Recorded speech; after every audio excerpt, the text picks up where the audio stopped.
तो दोस्तों जैसे कि आप सभी जानते हो आईफोन की 14 सीरीज़ जो वो ऑफिशियली लॉन्च कर दी गई है, बट अभी तक किसी भी यूट्यूबर के पास ये फ़ोन नहीं पहुंचा और किसी ने भी इसकी अनबॉक्सिंग वगैरह भी नहीं की है। लेकिन सबसे कमाल की बात दोस्तों ये है कि इस सीरीज़ के एक स्मार्टफोन की जो लाइव बॉक्स इमेज है वो निकल करके आ चुकी है, जो कि यहाँ पर आप देख सकते हैं।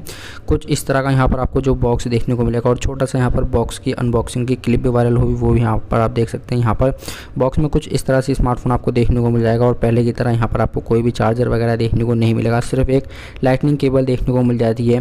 तो यहाँ पर ये वीडियो आपको कैसी लगी? वीडियो अच्छी लगी वीडियो को लाइक एंड चैनल को सब्सक्राइब जरूर कर लेना, क्योंकि हमारे चैनल पर आपको ऐसी ही कमाल की वीडियोस रोजाना देखने को मिलती रहती है। दोस्तों बस फिलहाल इस वीडियो में इतना ही, मिलता है आपसे एक वीडियो में, तब तक के लिए जय हिंद, वंदे मातरम।